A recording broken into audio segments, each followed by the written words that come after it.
안녕하세요. 33회 공인중개사 시험 부동산학개론 기출문제 해설입니다. 기출문제집 303페이지 펴보시고요.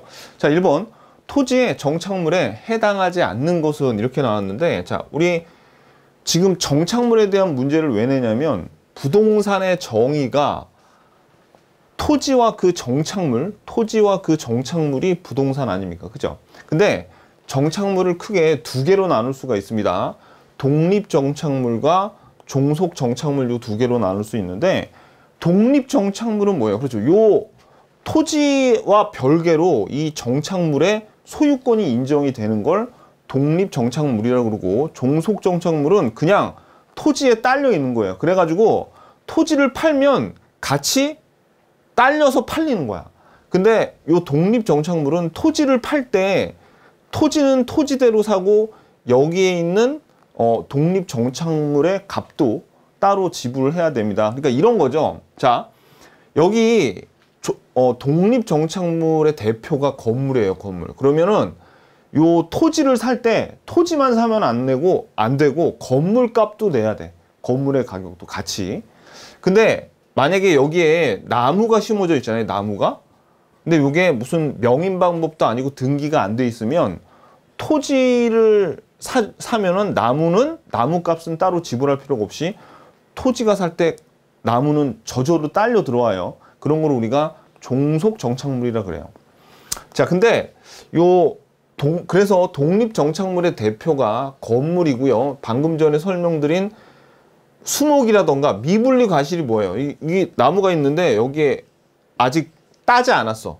이 열매가 주렁주렁 달려 있죠. 이런 과실도 그냥 원래는 종속 정착물인데, 이런 수목이라던가 미분리 과실을 등기라던가 명인 방법을 해 놓죠. 그러면 얘네들은 독립 정착물이 돼서 토지 살 때 따로 돈 내야 됩니다. 요렇게 되면 얘네들은 어떻게 독립 정착물화 되는 거니까 명인 방법이라 등기를 하면. 그리고 농작물은 성숙해 있으면 그냥 무조건 어떻게 해요? 독립 정착물이 되는 거니까 토지 살 때 따로 돈 내야 돼요. 농작물 같은 경우에는. 그러면 보세요, 여러분들. 독립정착물이 있고 종속정착물이 있는데 정착물이 아닌 애들이 있습니다. 이 정착물이 아닌 애들은, 자, 여기에 있는 독립정착물, 종속정착물 같은 경우는 얘네들은 토지 위에 영구적으로 부착이 돼 있어요. 영구적으로. 근데 여기서 영구적이란 말이 영원이란 뜻이 아닙니다. 영원이란 뜻이 아니라, 영구는 단순히 영구적으로 요 토지에 부착되어 있단 말은 단순히 임시적이지 않다는 말이에요. 임시적이지 않다는 말이에요. 그러니까 임시적으로 잠깐 토지에 부착한 거에 반대가 영구적으로 이렇게 붙어 있다는 얘기입니다. 그럼 임시적으로 붙어 있으면 정착물이 아니야. 대표적인 건 어떤 거? 요 가식적인 수목. 가식적인 수목은 뭐예요? 이 수목을 어떤 나무를 팔려고 어느 정도 크기까지만 임시적으로 키우는데 그거를 가식적인 수목이라 그럽니다. 가식적인 수목. 잠깐 동안 심어 놓는 거예요. 근데 이게 팔리면 이거 파다가 다른 데다 옮겨놔야 돼. 임시적인 거죠. 그죠? 그 다음에 경작 수확물은 뭐냐면, 보세요. 이 과일 같은 게 여기 주렁주렁 매달려 있죠. 그럼 얘 지금 땅하고 이어져 있잖아. 근데 벌써 경작을 했으면 이거 칼로 잘라낸 거예요. 그래가지고 이제 수확물, 어디 나무에 이런 거 달려있는 과실이라던가 이런 것들을 이미 절단을 해서 수확을 해놓죠. 그럼 땅하고 떨어져 있죠. 그러면 얘네들은 뭐야? 이제 더 이상 정착물이 아닌 거지. 왜냐면 이제 토지에서 분리가 됐으니까. 무슨 얘기인지 아시겠죠? 근데 제가 이거 왜 설명드리냐면은, 여러분들이 시험 문제에 오히려 이거 정착물이야 아니야 이런 거 물어보잖아요. 이렇게 문제 내면 쉽게 다 맞춰요. 그래서 우리 지금 1번 문제는 쉽게 답이 3번 가식적인 수목, 임시적인 거잖아. 방금 봤던 거. 그래서 가식적인 수목이 답이란 걸 아는데, 제가 이걸 왜 이렇게 길게 해설을 하냐면, 여러분들이 조심해야 될 거는 요 놈이에요. 요 종속 정착물. 제가 여러분들한테 만약에 미분리 과실, 등기도 안 되고, 그러니까 뭐 등기도 안 되고 명인 방법도 안 갖춰진 수목, 얘네들 종속 정착물이에요? 독립 정착물이에요? 이렇게 물어보면 종속 정착물이죠. 등기도 안 떼고 명의방법도 안 고쳐. 이렇게 대답하거든요. 근데 제가 여러분한테 이렇게 질문하잖아요. 명의방법이나 등기가 안 된 수목 요거 부동산이에요? 아니에요? 물어보면 여러분들이 거의 열이면 열 다 부동산은 아니에요. 이렇게 대답하는. 근데 아니라고. 그게 아니라고. 뭐냐면 그러니까 여러분 조심하셔야 돼.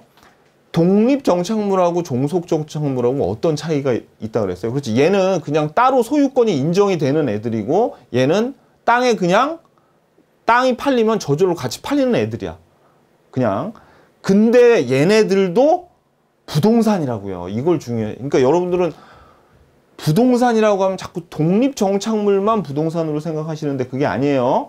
종속정착물도 땅에 딸려 있을 뿐이지 얘도 부동산이야. 왜? 부동산의 정의가 뭐라 그랬어요? 토지와 그 정착물이죠. 근데 이 정착물도 그냥 단순히 종류가 두 가지가 있다고 민법에서도 배웠고 부동산학개론에서 배웠는데 자꾸 여러분들이 이거를 이 공부하는 과정에서 머릿속에서 자꾸 왜곡을 해요. 이건 부동산이 아니라고 자꾸 착각하는데 그게 아닙니다. 요걸 조심하라고 제가 알려드리는 거예요, 지금.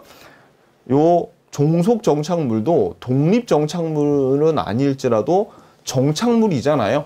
그러니까 뭐다? 부동산이라 이런 거야. 요거를 조심하시라고. 아셨죠? 오케이. 됐습니다. 그래서 답은 쉬워요. 답은 쉬워. 이 가식적인 수목, 요게 답입니다. 토지. 그래서 여기 해설에 나오는 것처럼 가식적인 수목, 비닐하우스, 판잣집, 공중전화박스, 신문 가판대 얘네들 다 임시적인 거죠. 그러니까 이런 것들은 아예 무슨 종속 정착물 이런 것도 아니고 아예 그냥 뭐예요? 정착물이 그냥 아니라고요. 오케이. 그래서 답은 3번. 자, 2번. 부동산 특성에 관한 설명으로 옳은 거 찾는 겁니다. 1번. 토지는 물리적인 위치가 부동성이네요.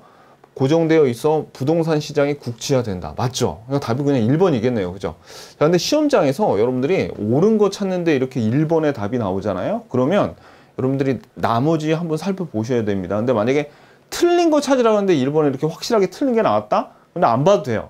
근데 옳은 거 찾을 때는 봐야 돼요. 여러분들 나머지도. 2번. 토지는 생산 요소와 자본의 성격을 가지고 있지만 소비재의 성격은 가지고 있지 않다. 아니죠. 토지는 생산 요소뿐만 아니라 그 다음에 자본뿐만 아니라 부채, 자산의 성격도 다 갖고 있고 거기다가 소비재의 성격뿐만 아니라 자본재, 중간재 다 됩니다. 그래서 요거 소비재의 성격은 가지고 있지 않다 그러면 틀려요. 3번. 토지는 개별성으로 인해 용도적 관점에서도 공급을 늘릴 수 없다. 아니다. 요거는 부증성으로 인해 물리적 공급을 늘릴 수 없다. 그래야지 맞는 거예요. 그래가지고 4번에 토지의 부증성으로 인하여 토지의 공급은 특정 용도의 토지에 대해서 장단기적 완전 비탄. 요건 틀립니다. 왜냐면 요거는 부증성으로 인해서 물리적으로는 완전 비탄력적이라 그래야 돼. 물리적으로 완전 비탄력적이다. 이래야지 맞는 거예요. 완전 비탄력적이라는 거는 이렇게 공급순 수직이라는 얘기죠. 근데 이 문장은 토지의 부증성으로 인해 토지 공급이 특정 용도의 토지에 대해서도 요렇단 말은 용도의 다양성을 감안한다는 얘기거든요. 그러면 토지의 부증성으로 인해 토지의 공급은 용도의 다양성을 감안하여 경제적인 공급에서는 탄력적이다. 이래야지 맞는 겁니다. 이거 틀렸습니다. 요거 5번. 토지는 영속성으로 인해 물리적 경제적인 측면에서 감가상각을 해야 되는. 요것도 감가상각은 영속성 때문에 물리적으로는 일어나지 않아요. 경제적인 감가상각은 일어나는데 영속성 때문에 물리적인 감가상각은 발생하지 않죠. 그래서 답은 1번입니다. 자, 맨날 나오는 거 또 나왔어요. 1번, 2번 아주 쉽죠. 자, 3번. 토지는 사용하는 상황이나 관계에 따라 다양하게 불리는 바 토지 관련 용어의 설명으로 틀린 것은. 자, 1번. 도시개발 사업에 소요된 비용과 공공용지를 제외한 후 토지개발 사업 전 토지의 위치, 지목, 면적 등을 고려하여 토지 소유자에게 재분배하는 토지를 환지라고 하죠. 맞습니다. 환지 맞고요. 2번. 토지와 도로 등 경계 사이의 경사진 부분의 토지를 법지라고 한다. 그죠? 법지. 그리고 소유권이 인정되지 않은 바다, 4번 먼저 볼게요. 소유권이 인정되지 않는 바다 육지 사이 해변 토지가 이게 빈지잖아요. 그래서 우리 빈지하고 법지하고 같이 비교해서 외웠었죠. 포락지는 뭐예요? 하천으로 되거나 절토돼서 무너져 내린 토지가 포락지잖아요. 그러니까 이거 틀리고 차니까 4번이 답이네요. 고압 송전선로 아래의 토지를 선화지라 한다. 맞죠? 5번. 도시개발 사업에 필요한 경비에 충당하기 위해 환지로 정하지 아니한 토지를 채비지라고 한다. 이것도 맞습니다. 자, 4번.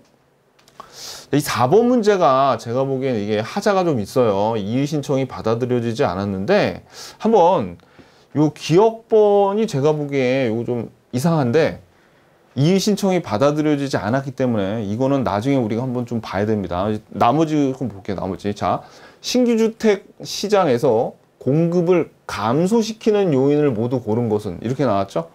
자, 그래서 여기 보시면 일단 주택 건설 업체 수가 감소한대요. 그러면 요 공급자의 수가 감소하니까 요거는 공급의 감소를 나타내겠네요. 그죠? 그러니까 요 니은이 들어가야 돼. 니은이 들어가야 돼.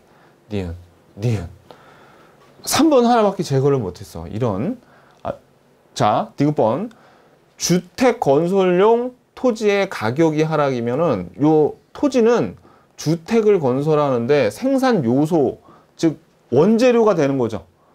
원재료라 그러고 표현하기 좀 그렇지만 생산 요소잖아요. 그죠? 요 주택을 건설할 때 토지가 항상 깔려 있어야 되니까 뭐 원재료라고 해도 괜찮은데 그러면 이 가격이 하락하게 되면 더 싼 값으로 비용을 줄일 수 있으니까 공급은 증가하겠네. 그죠? 그러니까 요거 디귿이 들어가면 틀려요. 그래서 디귿이 들어가면 틀리는데 보니까 별로 도움도 안 돼. 요거는 자 번호도 아주 지저분하게 다 섞어놨어요. 자, 리을번. 주택 건설에 대한 정부 자, 주택 건설에 대해서 정부가 보조금을 축소하면 그러면 공급이 어떻게 돼요? 그동안 줬던 돈을 안 줬어. 1,000만 원씩 뭐 한 가구당 1,000만 원씩 줬는데 500만 원밖에 안 준다. 그러면 비용이 증가한 거나 마찬가지죠? 그러니까 요때 공급이 감소해요. 감소. 그래서 리을이 들어가야지 답이 되는 거야.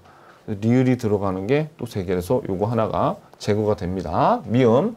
주택 건설 기술 개발했던 원가죠. 비용이 감소하니까 요것도 공급이 증가하는 요소잖아요. 그래서 이게 아니야. 그래서 답은 4번 아니면 2번이에요. 4번 아니면 2번인데 여기서 기억을 봤으면 주택 가격의 하락을 예상 또는 기대한대요. 그러면 우리 경제학에서는 이걸 어떻게 가리키고 있냐면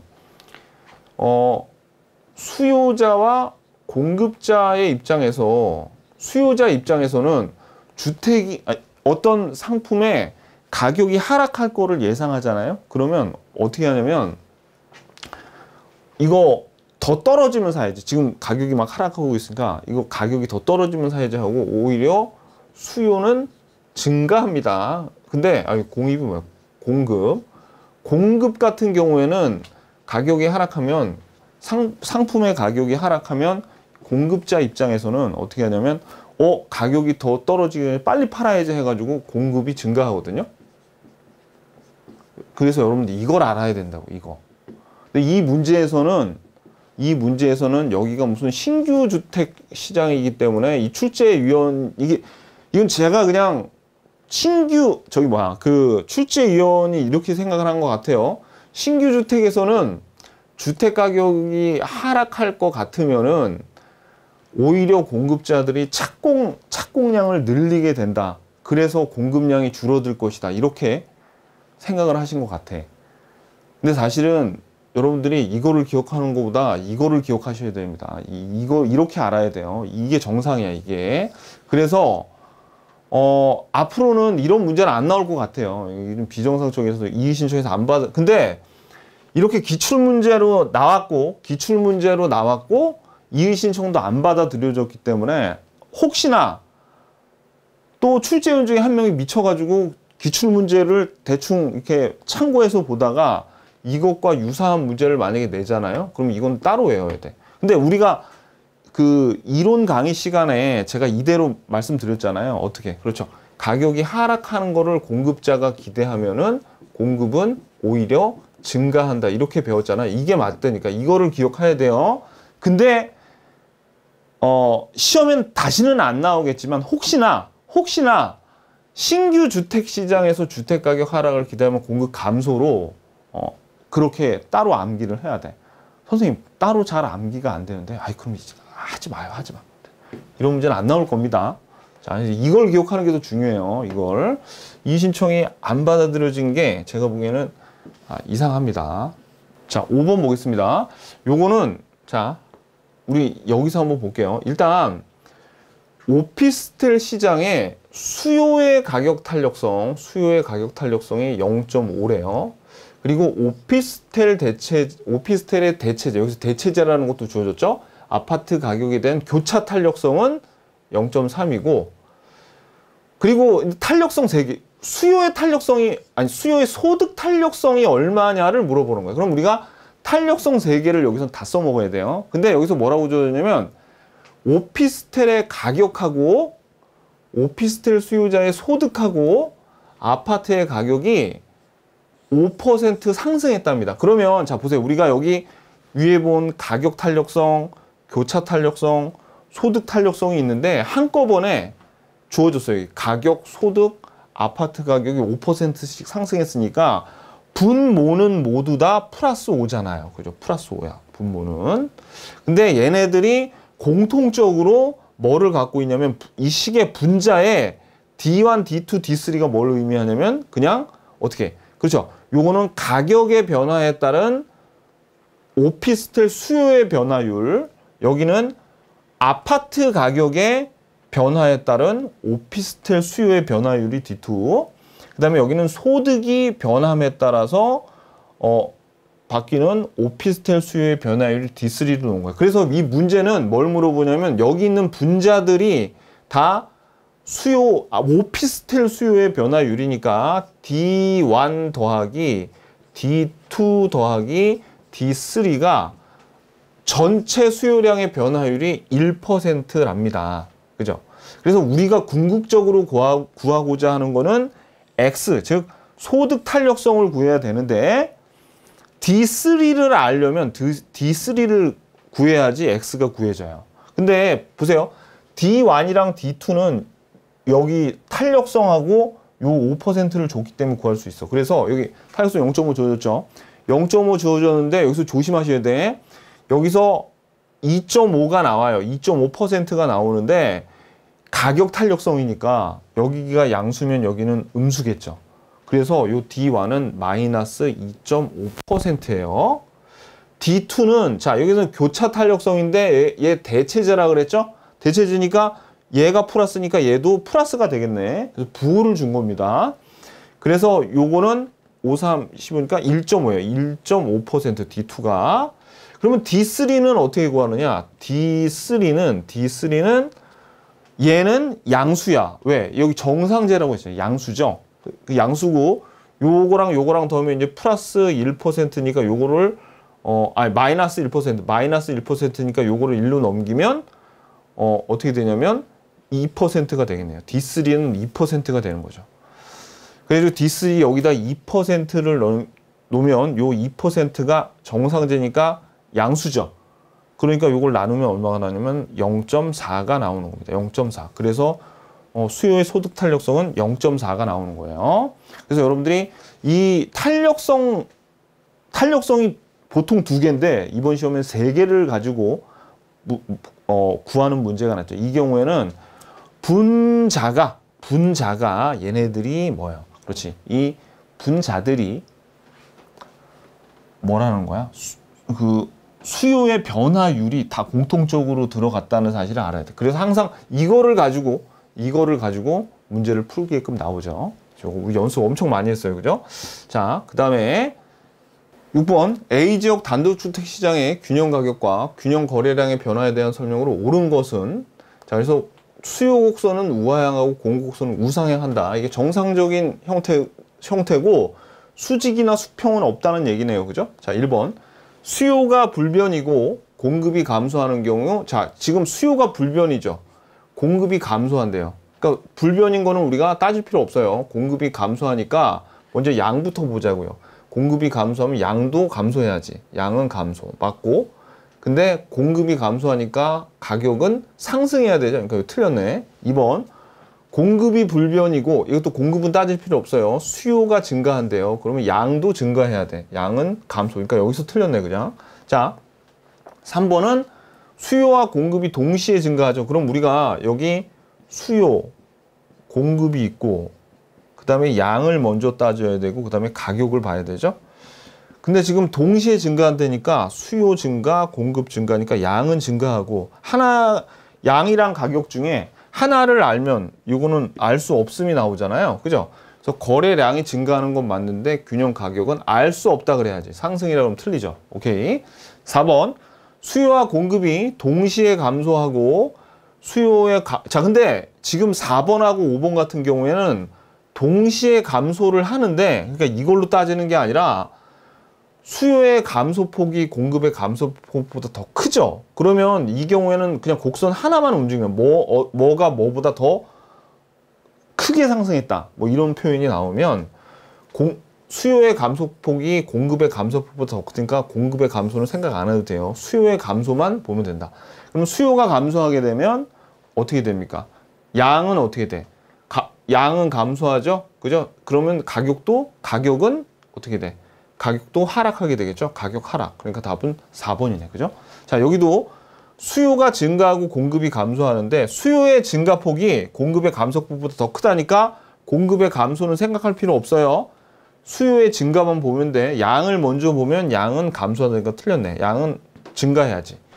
가격은 상승하는 게 맞는데, 그래서 답은 4번입니다. 4번. 7번. 부동산 경기 변동에 관한 설명으로 옳은 것은, 자, 원래 부동산 경기 변동, 이건 그냥 일반적인 경기 변동과 얘네들이 파동 모양은 이런 식으로 돼 있는데 요거를 이렇게 단순화 시키라 그랬죠. 그래서 우리 교재 90페이지를 보시면 90페이지 보시면 요렇게 단순화 시켰어요. 그래서 확장 국면을 회복 상향, 수축 국면을 후퇴 하향 시장으로 나눠 놨죠. 그래서 상향 시장 국면에는 부동산 가격이 지속적으로 하락이 아니라 상승하고 거래량은 증가하죠. 상향 시장 국면, 여기 이거 틀렸고, 후퇴 시장 국면에는 경기 상승이 지속적으로 진행되어 경기의 정점에 도달한다는 후퇴 시장이 아니라 상향 시장을 얘기하는 거죠. 상향 시장, 경기의 정점에 도달하는 거는 상향 시장입니다. 후퇴 시장은 정점에서 내려오고 있어요, 지금. 3번, 하향 시장 국면에는 건축 허가 신청이 지속적으로 감소하겠죠. 요거 하향 시장 국면이니까 감소하죠. 그 다음에 회복 시장 국면에는 매수자가 주도하는 시장에서 매도자가 주도하는 시장으로 바뀌는 경향이 있다. 자, 회복 시장, 그러니까 지금 요 측면은 어떻게 되느냐면 살려는 매수자가 팔려는 매도자보다 더 많아요. 더 많아.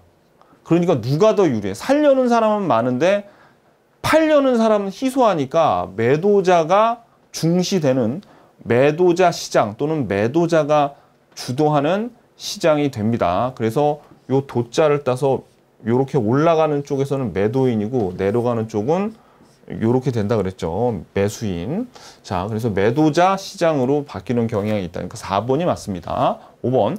안정시장 국면에서는 과거의 거래 가격을 새로운 거래 가격의 기준으로 활용할 수 있죠. 안정시장에서는 왜? 이렇게 가격이 들락날락, 뭐 왔다 갔다 하는 게 아니기 때문에 크게 상승하고 크게 하락하는 게 아니기 때문에 안정시장에서는 과거의 가격이 훌륭한 기준으로 활용이 됩니다.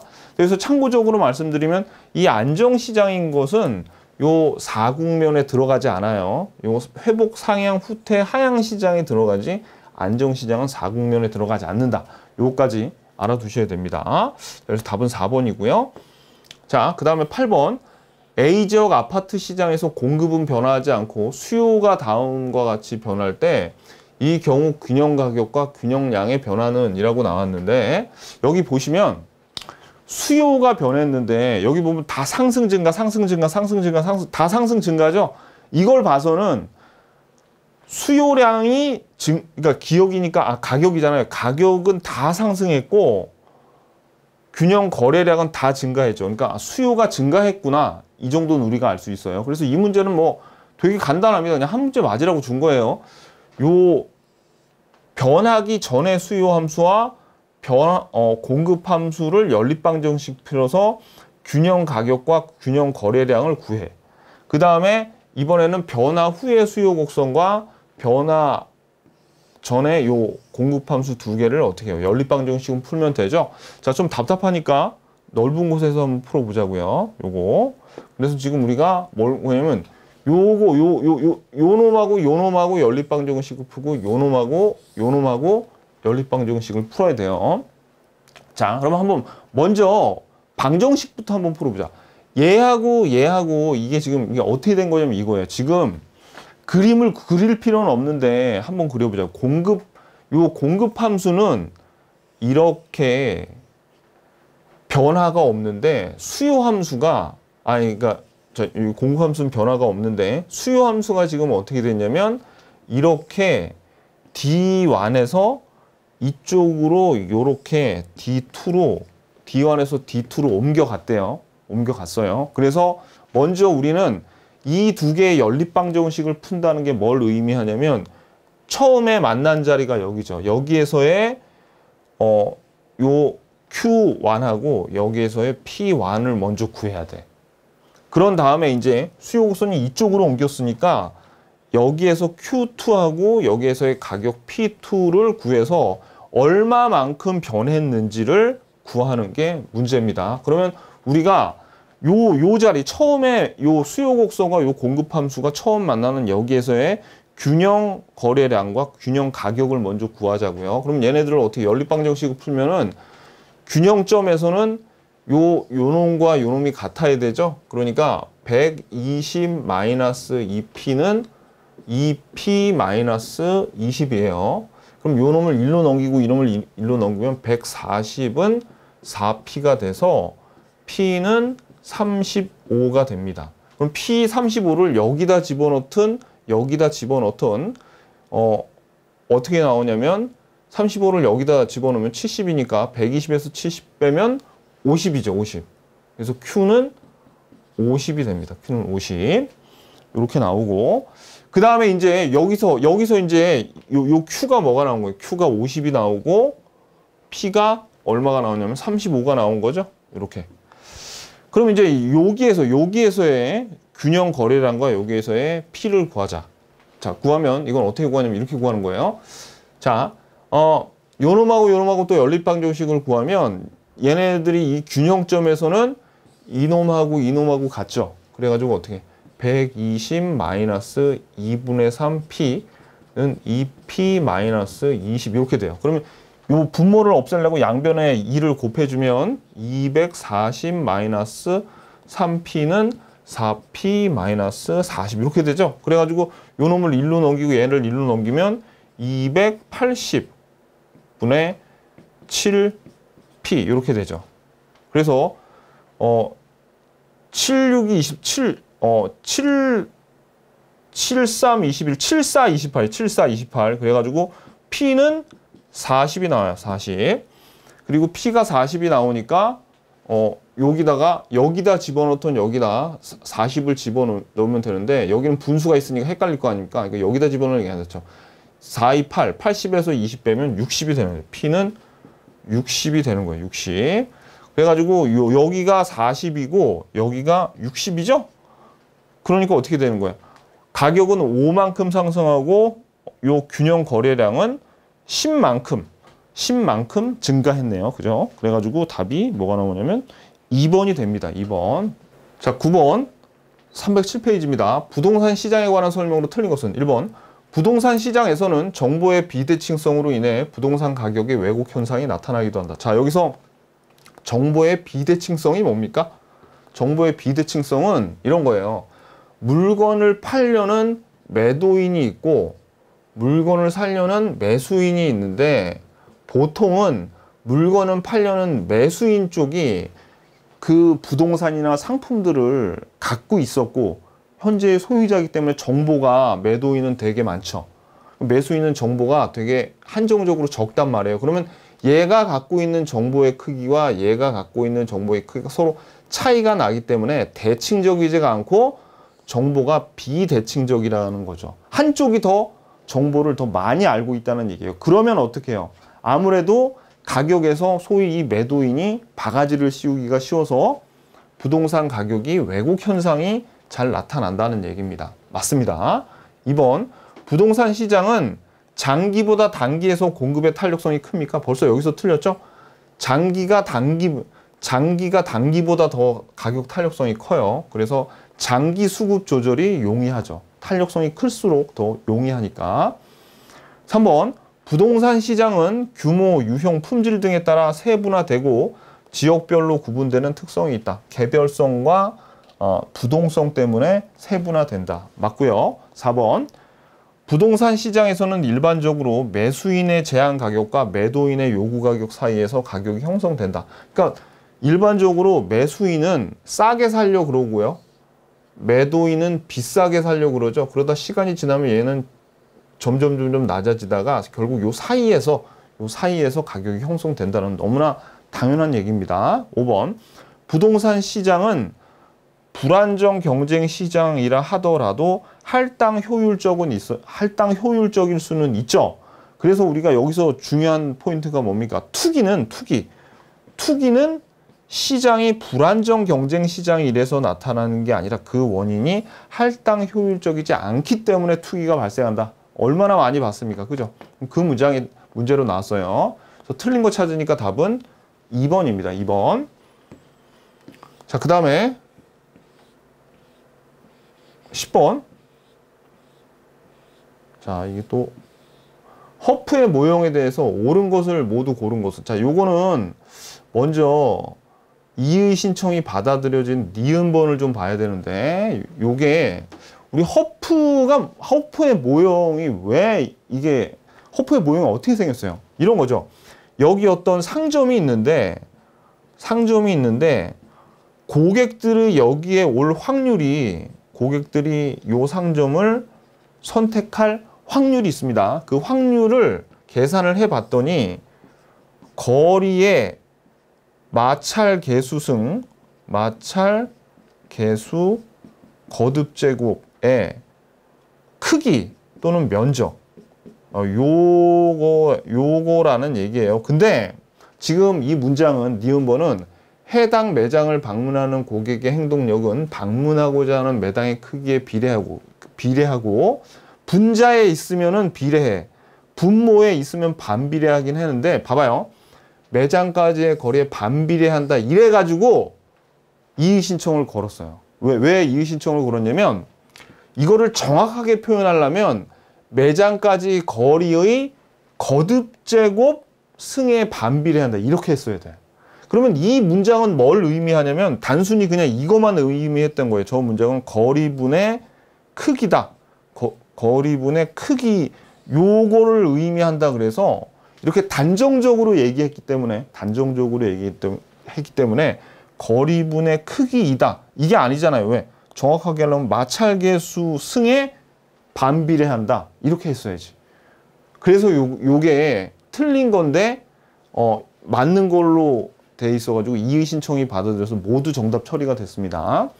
자, 그래서 이 문장은 틀린 문장이니까 잊어버리시고 정확하게 알고 계셔야 돼요. 마찰계수 승에 반비례하는 겁니다. 그래서 이게 무슨 얘기냐면, 그러면 마찰계수가 커지면 분모인 거리의 거리값은 어떻게 돼요? 커지는 거죠. 그러면 이 분모가 커진다는 말은 요 전체 값은 작아진다는 얘기고, 그러면 마찰계수가 커질수록 분모가 커지기 때문에 확률은 더 낮아져요.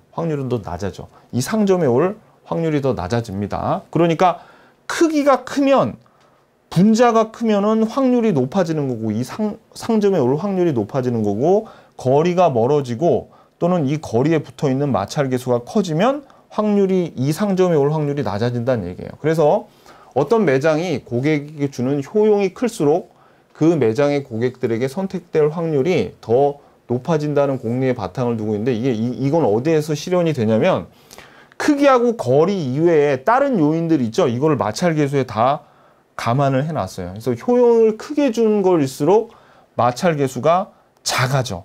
효용이 작아질수록 더 마찰 계수가 커지게 이렇게 설계를 해놨습니다. 그래서 D급본 보면 공간 거리의 마찰 계수는 시장의 교통 조건과 매장의 물건의 특성에 따라 달라지는 값이며 교통 조건이 나빠지죠. 그럼 이게 효용을 더 낮추고 비용을 높이는 그런 결과를 낳잖아요. 교통 조건이 나빠지면, 즉 효용을 떨어뜨리면 마찰 계수는 커져가지고 분모를 크게 만들어요. 커진다. 맞죠? 리을 번, 일반적으로 소비자는 가장 가까운 곳에 상품을 선택하려는 경향이 있다. 가까운 곳, 즉 거리가 작을수록, 분모가 작을수록 확률이 더 높아지죠. 확률이 높아져. 오케이. 미음 번, 고정된 상권을 놓고 경쟁함으로써 제로섬 게임이 된다는 한계가 있다. 이건 뭐냐면은 이거예요. 지금 요거는 여기 A라는 동네가 있는데 두 개의 점포가 있어. 그러면 현실에서는 이 A라는 그 동네에 사는 사람들이 여기도 가고 여기도 가잖아요. 근데 허프의 모형에서는 A의 30%는 다 일로 가고 70%는 다 일로 가서 제로섬 게임이 된다는 식으로 가정을 해놨어요. 그래서 그런 한계를 가지고 있다는 거죠. 그래서 뭐 다 만든 걸로 다 처리가 됐습니다. 오케이. 자, 그 다음에 11번 보겠습니다. 11번. 다음 설명에 모두 해당하는 입지 이론은 이게 308페이지죠. 인간 정주 체계의 분포 원리와 상업 입지 계층 체계를 설명하고 있다. 이거는 뭡니까? 여기서 이 정주 체계라는 게 경제 활동과 인간의 어떤 규칙을 얘기하는 거예요. 이 경제 활동과 인간의 그 규칙성을 가지고 분포를 하죠. 그 규칙성이 뭐예요? 이거지, 이거. 재화의 도달거리하고 최소 요구치의 관계를 설명한 거죠. 그래서 읽어볼게요. 재화의 도달거리와 최소 요구치의 관계를 설명하는 것으로 최소 요구치가 재화의 도달 범위 내에 있을 때 요 최소 요구치가 요구란 말이 들었으니까 여기도 작아야 되죠. 도달거리보다 있을 때 판매 존속을 위한 최소한의 상권 범위가 된다. 이게 요 원리란 얘기예요. 정주체계의 원리와 상호 입지 계층을 설명하고 있다. 뭡니까? 근데 이것만 딱 봐더라도 그냥 크리스탈로구나 하고 딱 나와야지. 이 두 번째 문장을 보고 리얼번 그러니까 마지막 요 세 번째 고객의 다목적 구매 행동, 고객의 지역간 문화적 차이를 반영하지 않았던 비판이 있다는 거 있는데 여기서는 요거 두 개보다 그냥 이거 하나 딱 보고 이거 크리스탈로구나 라고 딱 여러분들이 맞출 수 있어야 돼요. 자, 그 다음에 12번 대형마트가 개발된다는 다음과 같은 정보가 있을 때 합리적인 투자자가 최대한 지불할 수 있는 이 정보의 현재 가치는 이거 여러분 우리 연습 많이 했죠. 이거 같은 경우에는 어떻게 원래 FM대로 풀면 어떻게 해야 돼요? 여기 지금 개발될 가능성이 45%고 개발이 된다면 12억 1천만 원이야. 그죠? 그리고 개발이 안 되면 4억 8천만 원인데 이거 어떻게 개발이 되는 12억 1천만 원에서 12억 1천만 원에서 개발이 되지 않는 가격인 4억 8,400만 원을 빼줘야 돼요. 빼줘야 돼. 여기에다가 뭘 곱해? 여기에다 뭘 곱하냐면 45%를 곱하는 게 아니라 안 됐을 때의 확률인 0.55. 100에서 45 빼면 55잖아요. 0.55를 해주고 그 다음에 어떻게 해야 돼요? 요거를 할인을 해줘야 되는데 할인율 10%에 2년 후잖아요. 2년 후. 그래서 지금 현재 이 정보의 현재 가치는 이라고 물어봐서 요거를 어떻게 해야 돼요? 1 더하기 10, 요거 0.1 여기에다가 2년 이렇게 하면 답이 3번이 나옵니다. 여러분들 그래서 요 식을 우리가 알고 있어야 돼요. 요거. 근데 이거 있잖아요. 여러분들. 원래 FM대로 해서 요거 FM대로 풀면 어떻게 풀어야 돼요? 요거를 만약에 우리가 봐봐요. 그러니까 지금 우리가 푼 게 이거란 말이야. 이거 어떻게 되게 이게 좀 복잡해서 나름대로 간단하게 만든 게 이거죠. 이건데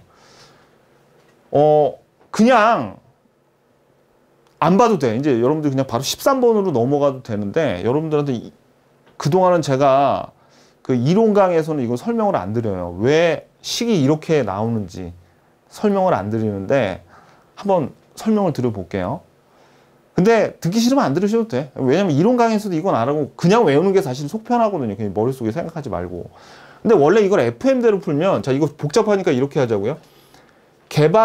이 A 토지에 개발됐을 때 요 가격을 X라고 놓고 개발되지 않으면 4억 얼마나 한다 그러는데 요걸 Y로 놓자고, Y. 그럼 이거 지금 이 식을 보면은 X 빼기 Y 해서 0.55 뭐 이렇게 된 거예요. 그러면 사실은 여러분들이 이걸 왜 어려워하냐면 괜히 요 현재 가치 요 놈 때문에 현혹이 돼가지고 분자만 생각하면 별로 안 어려운데 요 놈 때문에 현혹이 돼서 그래요. 요게 원래는 어떤 식으로 나오는 거냐면 이렇게 나오는 거예요.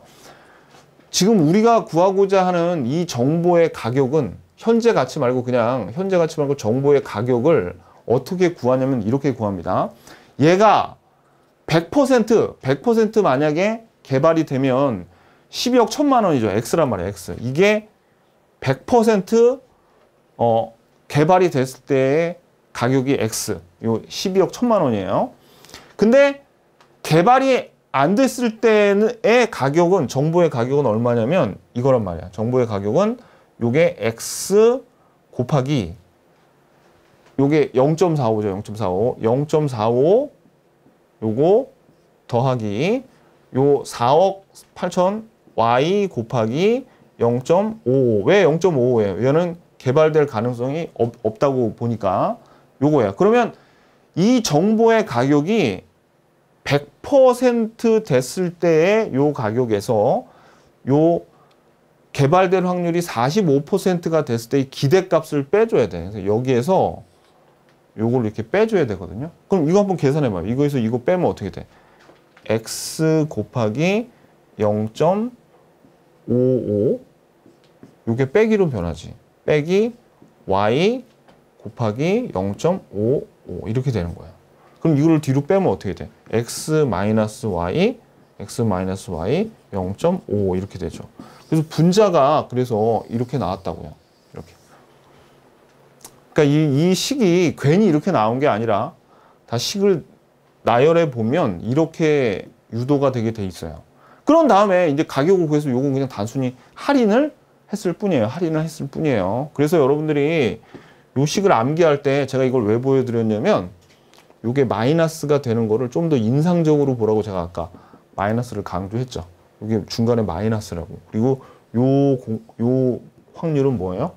안 될 확률. 개발이 안 될 확률이라고요. 그래서 요렇게 외우시면 아마 여러분들이 안 잊어먹을 겁니다.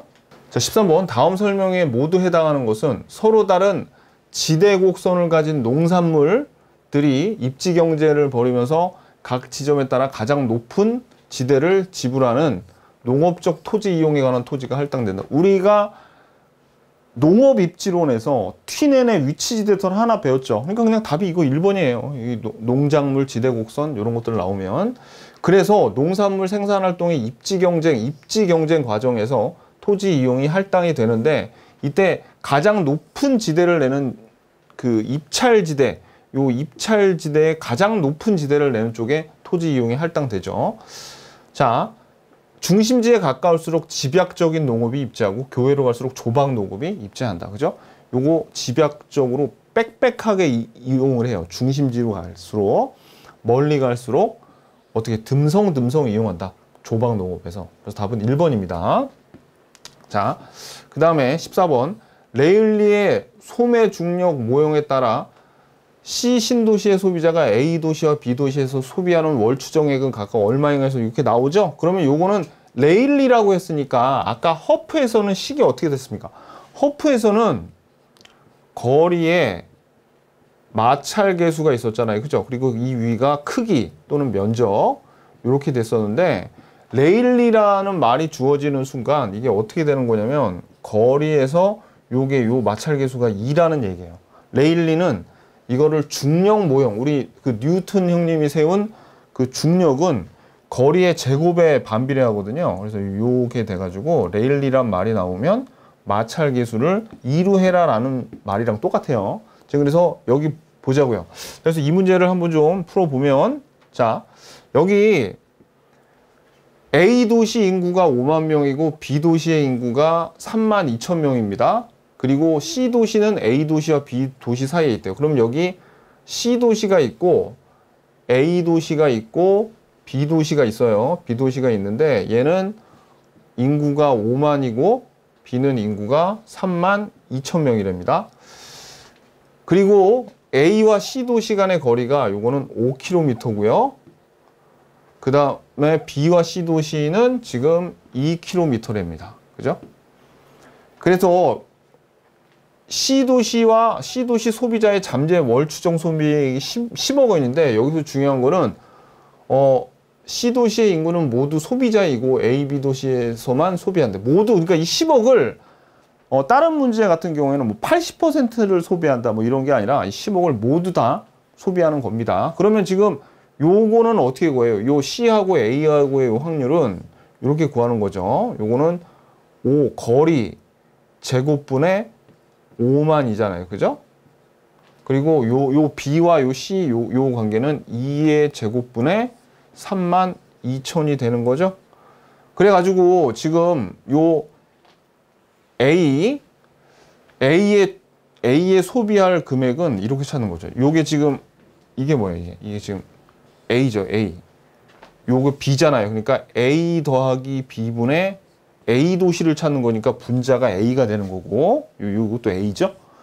B 도시는 어떻게 찾는 거예요? 요게 A 더하기 B인데 요 분자가 B가 되는 거예요. 그러니까 요건 A 더하기 B 이렇게 된 거죠. 요게. 그죠? 그래서 곱하기 10억을 하면 2억 원, A 도시는 2억 원, 그리고 B 도시는 8억 원이 쓰일 것으로 예측이 된다는 겁니다. 그래서 답은 3번입니다. 3번. 그래서 요걸 풀면 되는 거예요. 요거를. 자, 그 다음에 15번. 다음 입지 및 도시공간 구조 이론에 관한 설명으로 옳은 것을 모두 고르래요. 자, 15번. 자, 기억번. 배버의 최소 비용 이론은 산업 입지의 영향 요소를 운송비, 노동비는 최소로 하고 직접 이익은 최대로 해서 이 요소들을 고려하여 비용이 최소화되는 지점이 공장의 최적 입지가 된다는 것이죠. 맞습니다. 2번 래시는 수요죠. 수요. 래시는 수요. 래시의 최대 수요 이론은 장소에 따라 수요가 차별적이라는 전제하에 수요의 측면에서 경제활동의 공간 조직과 상권 조직을 파악한 것이다. 맞고 디귿번 넬슨의 소매 입지 이론은 특정 점포가 최대 이익을 특정 점포가 최대 이익을 얻을 수 있는 매출액을 확보하기 위해서 어떤 장소에 입지해야 하는가에 대한 원칙을 제시한. 요거는 저희 기본서에는 없지만 기출문제 할 때 저희가 풀었어요. 요거와 똑같은 지문이 나왔었습니다.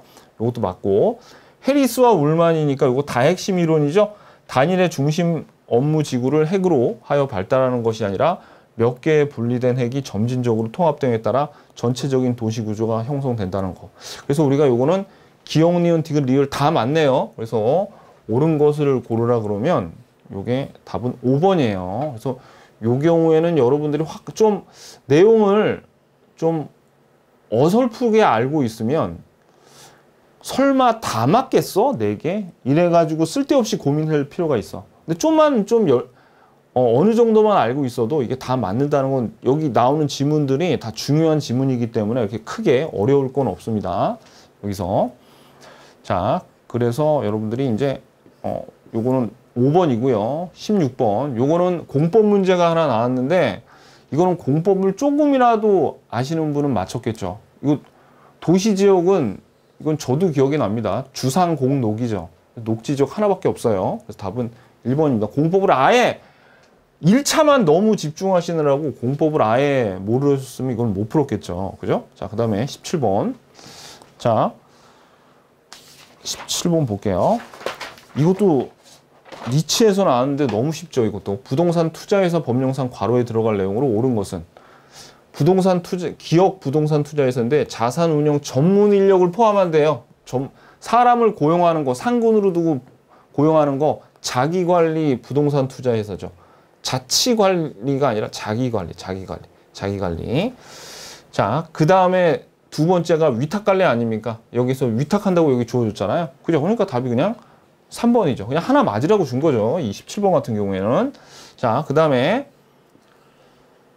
18번 부동산 정책과 관련된 설명으로 옳은 것은 1번 분양가 상한제와 택지 소유 상한제는 현재 시행되고 있다. 자, 시행되고 있다 해서 요거 옳은 거 찾는 건데 택지 소유 상한제는 이거 위헌 판결 나서 시행 안 된다고 우리 이거 배웠었던 거고 2번 도시 비축 제도와 부동산 가격 공시 제도는 정부가 간접적으로 부동산 시장에 자, 도시 비축 제도 같은 경우에는 이거는 뭐예요? 이거는 직접 그 시장에 참여자가 돼서 하는 거기 때문에 간접이 아니라 직접입니다. 직접. 그래서 이거 틀렸고 2번.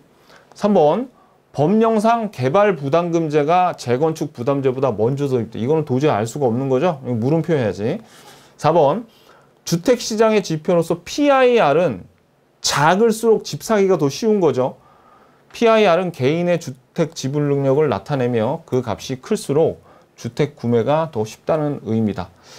그래서 이건 어떻게 된 거예요? 여기에 부동산 가격 대충 그리고 여기는 소득이 들어갑니다. 그래서 소득 가격이 싸면은 어떻게 돼요? 가격이 쌀수록 이 전체 PIR의 가격 PIR 지수가 더 작아지죠. 작을수록 더 쉽다 그랬어요. 클수록 이름 틀려요. 틀렸고. 자, 그 다음에 5번. 부동산 실명제의 근거 법률은 부동산 등기법이다. 틀렸죠? 부동산 실명법이지. 근데 여러분들이 이거 되게 어이가 없는데 시험장에서 구별이 안 가더라도 이 두 개 중에 하나는 찍었어야 돼요. 당연히 이거는 부동산 실명 제가 등기법에서 이거 가르친 적이 있습니까? 없죠. 제가 이거 민법에서 가르쳤잖아요. 이거는 아니야. 그래서 4개를 다 걸르니까 답이 3번이 되는 거죠. 요거는 뭔지 몰라도 됩니다. 근데 이게 뭔지도 모르는 먼저 시행된 게 뭐야, 이게. 그죠? 자, 그 다음에 19번. 올해는 부동산학 개론 문제가 쉬웠습니다. 민법의 그 특별법 쪽이 문제가 워낙 어렵게 나와서 민법보다는 부동산학 개론 점수가 더 많이 나왔어야 돼요. 여러분들. 자, 19번도 우리 세법 요건 우리가 부동산 조세에서도 우리가 여러 번 봤던 거예요. 옳은 거를 모두 고르래요. 양도세와 부가세는 국세에 속한다. 맞죠? 요거. 취득세와 등록면허세는 지방소에 속한다. 맞다. 그죠? 그 다음에 상속세와 재산세는 부동산의 취득 단계에서 부과하는 게 아니죠. 요 상속세는 취득 단계인데 재산세는 보유과세잖아요. 그죠? 그러니까 옳은 거 찾는데 디귿이 들어가면 틀려요. 그래서 디귿이 들어가면 틀려. 자, 리얼 보겠습니다.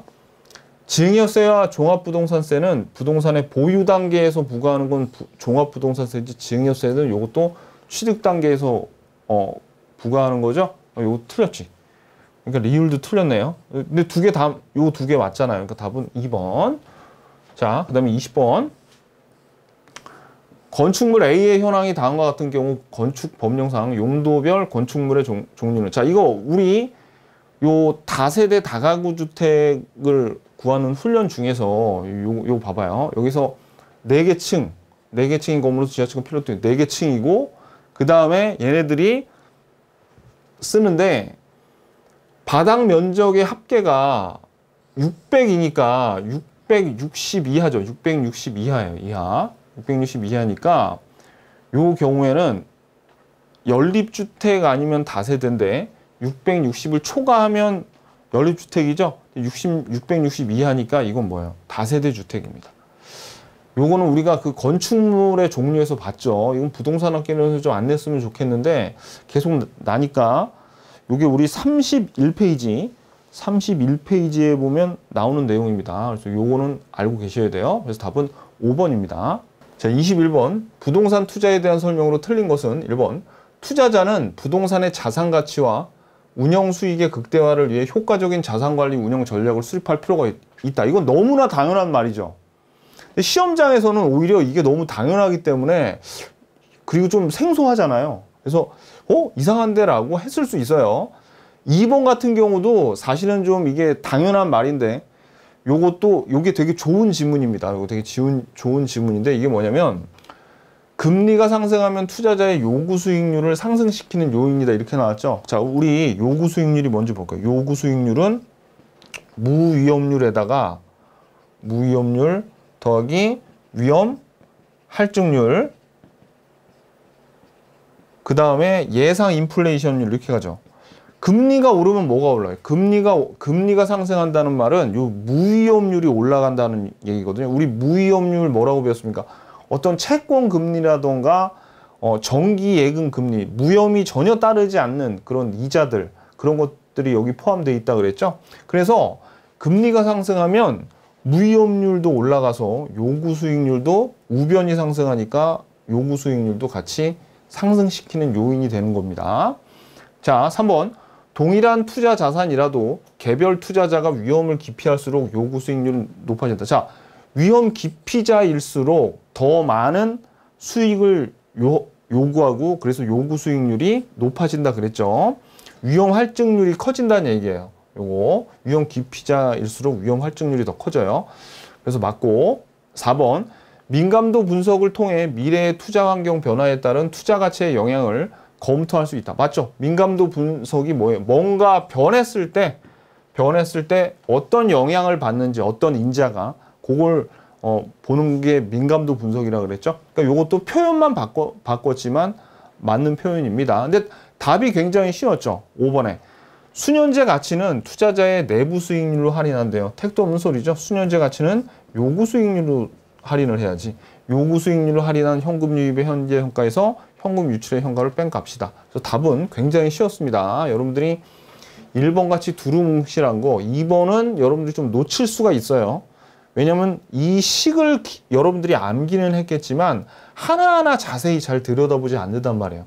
그래서 2번도 몰랐을 수 있고 3번, 4번은 알지만 5번의 답이 쉬웠기 때문에 21번 같은 문제는 투자론의 문제치고 굉장히 쉽게 나온 겁니다. 22번 포트폴리오에 관한 설명으로 틀린 것은 1번 개별 자산의 기대 수익률과 상관계수가 0인 두 개의 자산으로 포트폴리오를 구성할 때 포트폴리오의 위험 감소 효과가 최대로 나타난대요. 너무 쉽죠? 이게 상관계수가 마이너스 1과 1 사이의 값인데 마이너스 1일 때 최대잖아요. 하나 맞으라고 준 거죠, 이건. 1일 때 전혀 효과가 안 나타나고, 그러니까 이게 마이너스 1이 돼야지 최대가 되는 겁니다. 위험 감소 효과가. 1일 때는 하나도 안 나타나고, 위험 감소 효과는. 답은 1번. 너무 쉽죠. 이런 거라면 나머지는 읽어볼 필요도 없습니다. 자, 2번. 포트폴리오의 기대 수익률은 개별 자산의 기대 수익률을 가중 평균에서 구한다. 맞고.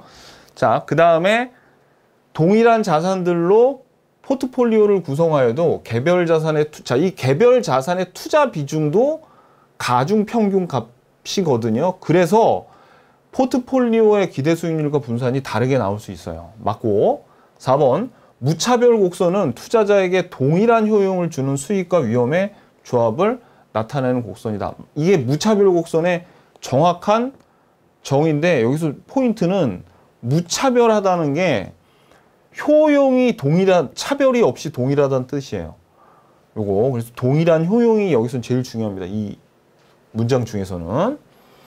자, 그래서 그러니까 수익과 위험이 어떤 적당한 비율을 거쳤을 때 동일한 효용이 되기 때문에 무차별하다는 얘기예요. 사실 이게. 자, 5번. 최적 포트폴리오의 선정은 투자자의 위험에 대한 태도에 따라 달라질 수 있다. 지금 최적의 포트폴리오를 선정하려면 우리가 요구 수익률 곡선과 무차별 곡선이 만나는 점에서 찾아야 되는데 요 위험에 대한 태도에서 요구 수익률 곡선이 어떻게 됐어요? 위험 회피자일수록 더 요구 수익률 곡선이 가팔라졌죠. 그러니까 그냥 그 얘기하는 겁니다. 그래서 답은 아무튼 1번이에요. 답이 굉장히 쉬웠습니다. 자, 23번. 자본 환원율에 대한 설명으로 틀린 것은 1번. 자본 환원율은 시장 추출법, 조성법, 투자 결합법 등을 통해서 구할 수 있다. 요거는 여러 가지 방법으로 구할 수 있는 거고요. 자, 자본 환원율이 요구 수익률의 일종이죠. 요구 수익률의 일종이라서 요구 수익률이 일종의 기회 비용이고요. 그 다음에 금리가 상승하면 아까 요구 수익률 올라간다 그랬죠. 그러니까 자본 환원율도 마찬가지로 상승합니다. 근데 시험장에서는 이걸 봤을 때 여러분들이 이게 잘 몰랐을 수도 있어요. 근데 3번을 보고 답을 찾아야죠, 여러분들. 자, 3번에 순영업소득이 일정할 때 투자 수요의 증가로 인해서 자산 가격이 상승하면 자본 환원율을 높이는 요인이 된다. 자, 이거 봐봐요. 우리가 자본 환원율을 왜 구합니까? 자산 가격을 구하려고 자본 환원율을 구하는 거죠. 왜? 우리가 순영업소득은 알고 있으니까 자본 환원율을 구해서 자본 환원율로 순영업소득을 나눠주면 자산 가격이 나오는 거죠. 근데 한번 봐봐요. 만약에 이 식을 어떻게 변형하면 되냐면 자본 환원율은 요 분모하고 요 자리를 바꿔서 요게 자산 가격분의 순영업소득으로 요 식으로 나타낼 수도 있겠죠. 자, 근데 봐봐요. 순영업소득 분자는 일정한데 자산 가격이 상승하면 분모가 커지니까 자본 환원율은 작아지지. 자본 환원율은 높이는 요인이 된다니까 틀렸죠. 그래서 답이 3번입니다. 3번. 그러니까 요 식만, 가장 기본적인 식만 알고 있었어도 요거는 맞출 수 있었어요. 4번. 투자 위험의 감소는 자본 환원율을 낮추는 요인이 된다. 그래서 위험이 감소하면 요구 수익률이 작아지듯이 자본 환원율도 작아지죠. 부동산 시장의 균형을 이루더라도 자산의 유형, 위치 등 특성에 따라 자본 환원율이 서로 다른 부동산들이 존재할 수 있다. 뭐 이거는 맞는 얘기고요. 그래서 답은 3번입니다. 자, 그 다음에 24번. 부동산 투자의 분석 기법에 관한 설명으로 틀린 것은, 이것도 문제가, 그러니까 올해 부동산학개론 문제가 되게 쉬웠습니다. 수익률법과 승수법은 투자 현금 흐름의 시간 가치를 반영하지 않잖아요. 얘네들은. 수익률법, 승수법은. 그죠? 이런 어림셈법들은 투자 타당성을 분석하는, 그게 바로 틀렸죠. 요거. 자, 2번. 틀린 거 찾으니까 그냥 바로 1번이야. 그러니까 나머지 읽어볼 필요도 없었어요. 시험장에서. 투자 자산의 현금 흐름에 따라 여러 개의 내부 수익률이 존재할 수도 있죠. 그래서 이게 내부 수익률의 단점이었죠. 맞고. 3번. 세후 지분 투자 수익률은 지분 투자액의 대한이니까 대한 앞에가 분모네. 그러니까 지분 투자액으로 세후 현금 수지를 나눠주는 비율이죠. 맞죠? 그래서 세후 지분 투자 수익이는 어떻게 돼요? 이게 지분 투자액 분의 세후 현금 흐름. 이런 식이 됐었죠. 4번. 투자의 타당성은 총 투자액으로 또는 지분 투자액을 기준으로 분석할 수 있는데, 총소득 승수는 당연히 요 둘 중에 어떤 거를 기준으로 하겠어요? 총이니까 총 투자액을 기준으로 분석하는 지표죠. 총소득 승수가 식이 어떻게 돼요? 총소득분의 총투자액이죠. 총투자액. 요렇게 식이 됩니다. 요 총소득 승수. 자, 그 다음에 5번. 총부채 상환 비율 DTI가 높을수록 더 부채가 높아질 수 있다는 얘기죠. 또는 더 높다는 얘기죠. 그러니까 부채가 많아지니까 채무 불이행 위험이 높아지겠죠. 그렇죠? 그래서 답은 1번입니다. 25번. 다음 자료를 활용하여 산정한 대상 부동산의 순소득 승수는, 자, 우리 순소득 승수 요거의 식이 어떻게 됩니까? 순영업소득으로 총 투자액을 나눠주는 거예요. 지분 투자액을 나눠주는 게 아니라. 그래서 여기서는 순영업소득을 이 자료에서부터 구해야 돼. 순영업소득 구하려면 조순전후 경부세 알아야 되죠. 그래서 자, 보세요. 우리가 여기 유효 총소득부터 시작해서 조, 순, 전, 후, 경부세 요걸 해줘야 돼. 그러면 우리가 구하고자 하는 게 순영업소득이니까 유효 총소득이 여기 1,000만 원이네요. 여기에서 경비 영업비용인 500만 원을 빼줘야 돼. 그럼 순영업소득이 500만 원 나오겠네요. 그죠? 그리고 총투자액은 1억이네. 그래서 자, 식이 어떻게 됩니까? 식이 순영업소득분의 총투자액이니까 500만 원, 여기서 구한 500만 원으로 자료에서 준 1억을 나눠주면 20이 나오네요. 그래서 답은 5번인데, 이 25번 문제는 그러니까 되게 쉽죠? 되게 쉬운데 얘네들이 너무 쉬우니까 쓸데없는 자료들, 이거 구하는데 도움도 안 되는 자료들을 이렇게 많이 줬습니다. 많이, 이거 4개나 더 줬어요. 그러니까 이런 거에 현혹하라고 막 그냥 던져준 거야. 근데 사실 이 문제를 푸는데 필요한 자료는 요거 3개밖에 없다. 요거를 좀 알아주셔야 됩니다. 그래서 답은 5번이에요. 자, 자, 그 다음에 26번. 이거는 우리가 지렛대 효과에서 엄청나게 연습을 많이 했던 문제죠. 부동산 투자에서 기업은 타인 자본을 40% 활용했대. 그러면 40%는 타인 자본이니까 남의 돈 빌리고 60%는 자기 돈으로 투자한 거네요. 경우가 니은 타인 자본을 활용하지 않은 경우. 그러면 니은 같은 경우에는 100% 다 자기 돈으로 투자한 거죠. 남의 돈 안 빌리고. 그래서 각각 1년간 자기 자본 수익률을 구하는 거예요. 자기 자본 수익률. 자, 그러면 보니까 2억 주고 부동산을 샀어요. 근데 순영업소득, 소득이득, 임대료로부터 1년 동안 700만 원 벌고 1년 후에 부동산을 팔았어. 1년 후에 부동산을 처분했는데 1년 동안 부동산 가격이 3%가 올랐대요. 그러면 여기에서 임대료 소득이득, 여기에서 처분해서 얻은 자본이득, 요 두 개를 다 구해야 되는데 3% 올랐다 그러니까 자본이득은 600만 원이 되겠네요. 자, 그러면 이 부동산으로부터 벌어들인 돈은 600만 원 더하기 700만 원이야. 얼마 투자했어요, 지금? 일단 여기에서 2억을 투자했는데 니은 먼저, 쉬운 니은부터 먼저 구하면 보세요. 니은 자기 자본이 100%야. 남한테 돈 하나도 안 빌렸어요. 그런 경우에 투자한 2억 분에 여기서 벌어들인 소득이득 700만 원, 자본이득 600만 원 이렇게 더하면 6.5%가 자기 자본 수익률입니다. 자기 자본 수익률. 자, 근데 이제 여기 기업에서는 40%를 남의 돈을 빌렸으니까 요거까지 고려를 해야 돼요. 그러면 여기서도 봐봐요. 돈을 일단 벌어들이는 건 똑같아. 임대료 700만 원 소득이득과 처분 수익인 600만 원 자본이득 벌어들인 건 똑같은데 남의 돈 40% 빌렸으니까 이 1년 동안 40%의 이자는 빼줘야 되죠? 그래서 이자를 어떻게 구해요? 자, 40%니까 2억에 40%니까 248이니까 8천만 원에 이자율이 연 5%랍니다. 그러니까 0.05를 8천만 원에서 0.05를 곱해준 값이 이게 뭐야? 요게 지저분해. 자, 이게 뭐예요? 이자예요. 요 부분이 이자야, 이자. 이자를 빼줘야 돼. 이자. 벌어들인 돈에서 이자를 빼야지 우리의 순이익을 얻을 수 있는 거죠. 그리고 여기 자기 자본 수익률을 구하는 거 아니에요? 자기 자본 수익률, 그죠? 그러니까 자기 자본 수익률을 구하니까 2억에다가 60%만 자기 돈이죠. 그러니까 2억에다가 0.6을 곱해줘야지 자기 자본 수익률이 나옵니다. 어느 쪽에 자기 자본 수익률이 높아요? 남의 돈을 빌렸더니 벌어들인 돈은 비슷한데 남의 돈을 빌렸더니 자기 자본 수익률이 안 빌렸던 것보다 더 높잖아. 이게 뭐예요? 지렛대 효과죠. 지렛대 효과. 그죠?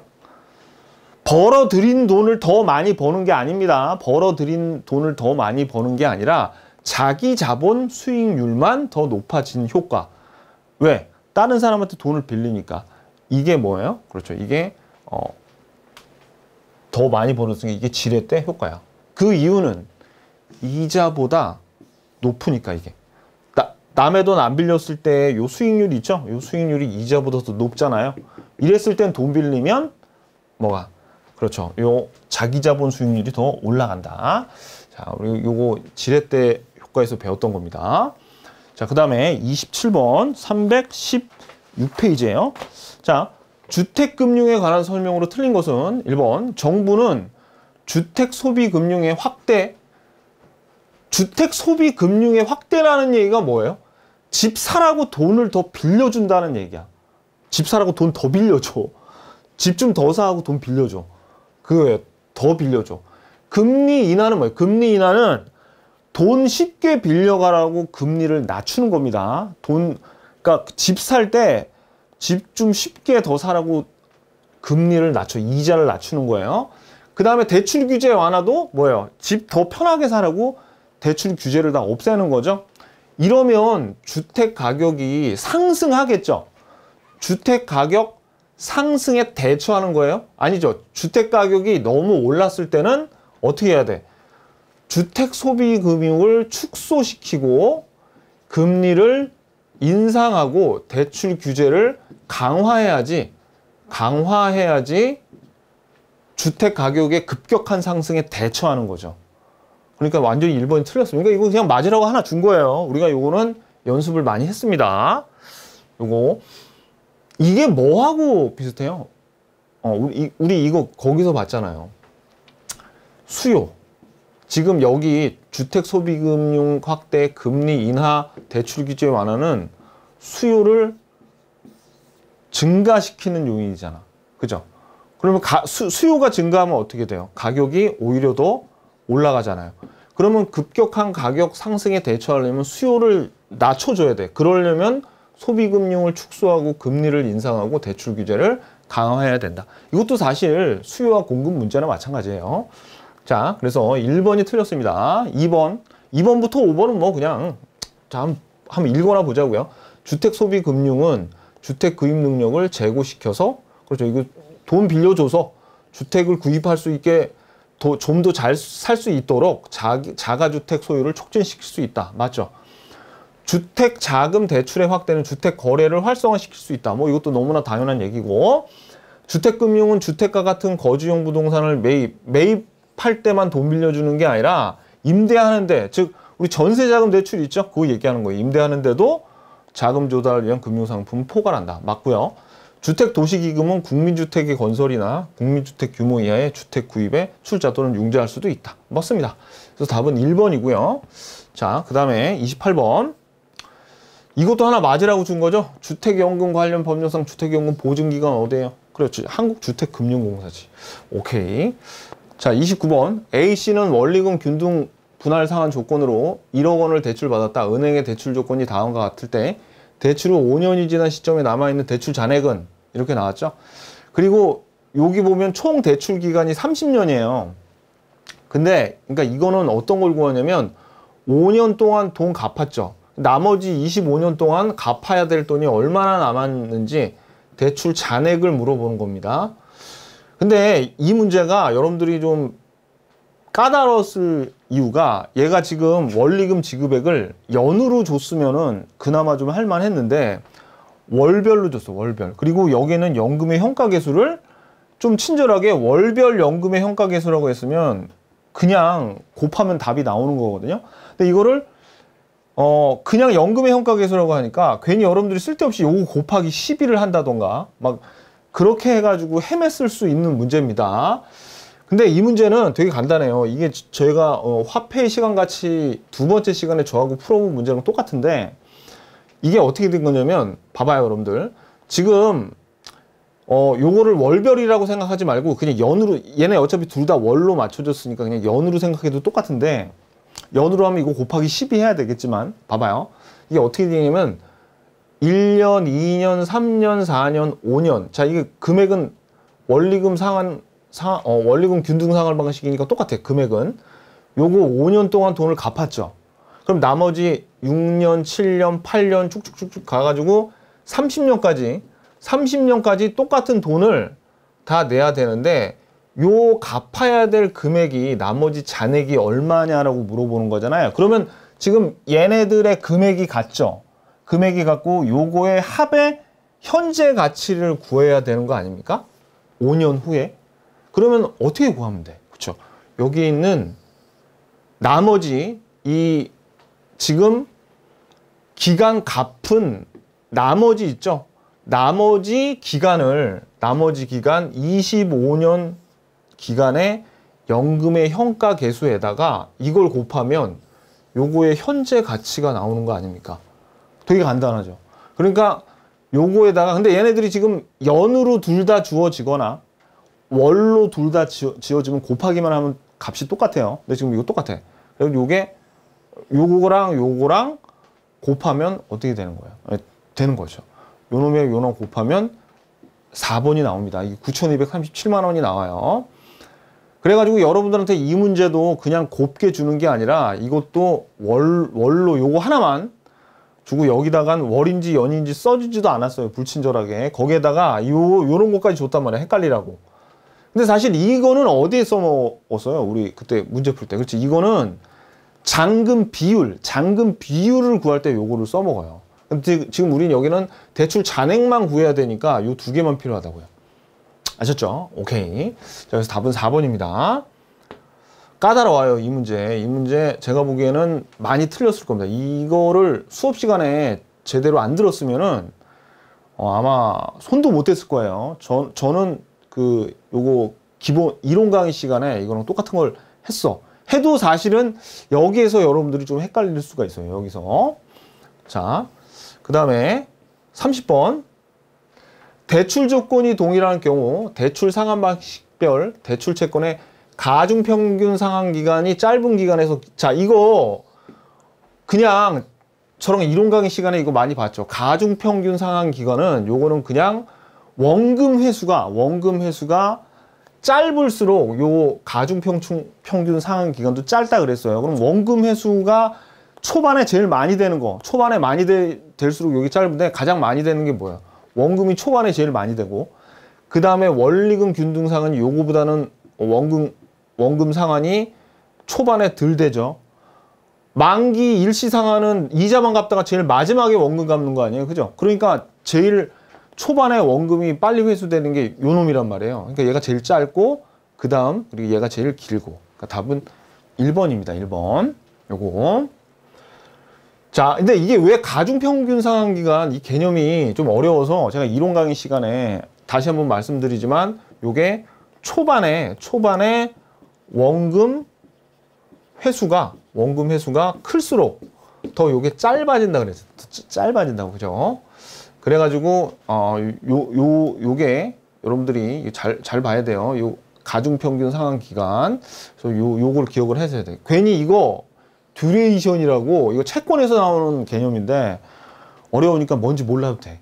그냥 초반에 원금 회수가 빠를수록 이게 짧아지는구나. 그 정도만 여러분들 이해하시면 됩니다. 31번. 자산 유동화에 관한 법령에 규정된 내용으로 틀린 것은 나오는데, 이거 그냥 우리 틀리라고 낸 겁니다. 31번하고 32번은 틀리라고 낸 건데, 여기 답은 요 5번에 금융감독원이 아니라 금융위원회라서 다 틀려. 아주 중요하지 않아. 그리고 여기 있는 그 지문들도 영양가 있는 게 하나도 없는데, 그나마 1번 지문 하나만 좀 보고 가자고요. 여러분들이 요 자산 유동화 있죠? 자산을 유동화 시킨다는 게 우리가 이제 배울 때 대부분 다 그 부동산의 저당권만 유동화가 된다고 생각하시는데 그게 아니에요. 그게 아니라 이 자산을 유동화를 시킨다는 것은 그 부동산 기타 재산권뿐만 아니라 그냥 일반 채권도 다 유동화를 시킬 수 있어요.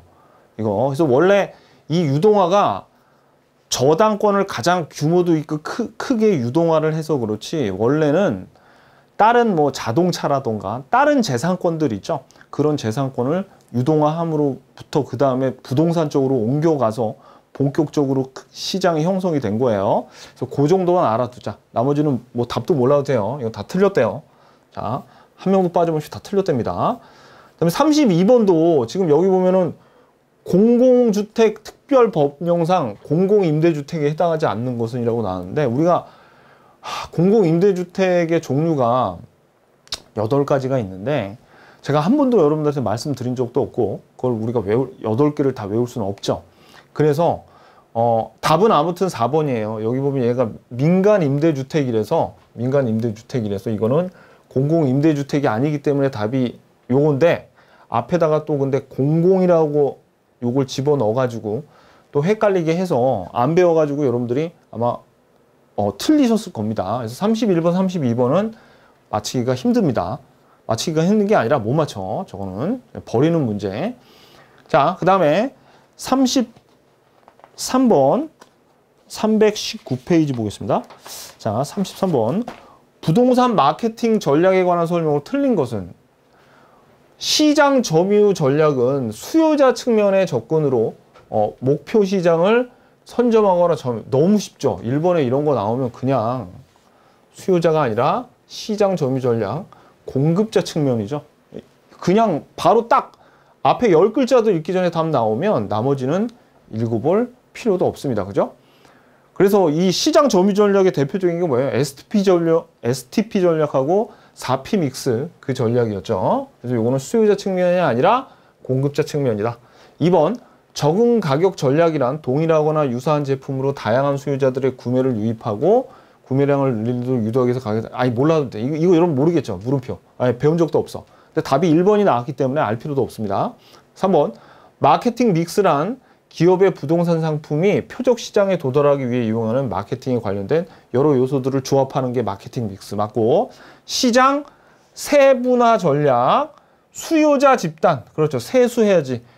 공급자, 차별화가 뭐예요? 차별화가 공급자죠. 그래서 차별화 전략은 공급자, 공을 차서 세수해야 된다 그랬죠. 그래서 요거 집단, 사실은 이 한 문장에서 요거 두 개만 중요해. 다른 건 별로 안 중요해요. 집단을 인구 경제적 특성에 따라 세분하고 세분된 시장에서 상품의 판매 지향점을 분명히 하는 것을 말한다. 5번 고객 점유 전략은 소비자의 구매 의사결정 과정의 각 단계에서 소비자와의 심리적인 접점을 마련하고 전달하려는 정보의 취지와 강약을 조절한다. 여기서 중요한 거는 요거죠. 고객 점유 전략, 요거는 어떤 원리, 아이다의 원리에서 아이다의 원리가 구매 의사결정의 각 단계, 요게 아닙니까? 아이다, 그죠? 요거 아이다, 그게 아이다, 이게 뭐예요? 아이다, 요거 어텐션, 주의를 끌어, 인터레스트, 흥미있게, 그리고 디자이어, 액션, 사는 거죠. 그죠? 요게 각 단계, 요거죠. 그래서 답은 쉽게 찾을 수 있어요. 1번입니다. 자, 그 다음에 34번. 다음 설명에 모두 해당하는 부동산 관리 방식. 이것도 그냥 전문성이죠. 그 다음에, 건물 설비의 고도화에 대응할 수 있고, 전문업자의 관리 서비스. 그죠? 대형 건물, 큰 건물을 관리 용이하고, 기밀 유지가 또 어려워. 뭐예요? 위탁 관리 딱 나와야지. 그죠? 요거의 반대적인 성격을 갖고 있는 게 요 자치 관리 방식. 그래서 답은 2번입니다. 자, 그 다음에 35번. 감가 수정에 관한 설명으로 옳은 것을 모두 고른 것은 기억번. 감가 수정과 관련된 내용 연수는 경제적 내용 연수가 아니죠. 감가 상각이 물리적인 거고, 감가 수정은 경제적 내용 연수죠. 그러니까 이거 틀렸네요. 옳은 것을 모두 고르려니까 기억이 들어가면 다 틀렸는데, 그냥 겨우 하나밖에 제거가 안 되죠. 이러면 김새는 거예요. 그죠? 최소한 2개는 제거가 돼야 되는데, 2번. 대상 물건에 대한 제조달 원가를 감액할 요인이 있는 경우에는 물리적, 기능적, 경제적 감가를 모두 고려해야죠. 맞습니다. 그죠? 니은이 들어가야 돼. 니은이. 그럼 요거 둘 중에 하나가 답이네요. 그러면 요거 3번하고 5번은 답이 아니야. 니은이 안 들어갔으니까. 디귿은 알아봤자 별 도움이 안 돼. 그럼 어떻게 찾는 거예요? 결국은 리을에서 승부가 나는 거네. 리을. 내용 연수법으로 정액법, 정육법, 상한기부법 있죠? 그러니까 리을이 맞네. 그러니까 답은 4번이겠네요. 그죠? 자, 나머지도 볼게요. 감가 수정 방법에는 내용 연수법, 관찰 감가법, 분해법 등이 있다. 맞죠? 오케이. 자, 미음번. 정률법은 매년 일정한 감가율을 곱하여 감가액을 구하는 방법으로 매년 감가액이 매년 일정한 거는 정률법이 아니라 정액법이죠. 정액법. 그래서 요 미음도 틀렸습니다. 그래서 맞는 거는 니은, 디귿, 리을. 요거. 자, 그래서 답이 4번입니다. 4번.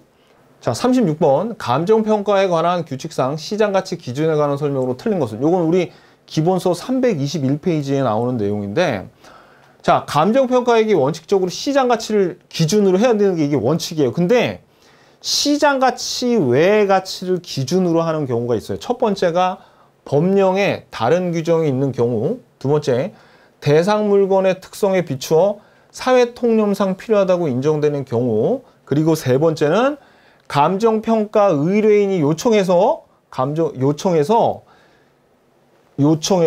시장가치 외의 가치를 기준으로 감정평가하는 경우, 그러니까 요청에 의한 경우, 그러니까 요 세 가지의 경우에는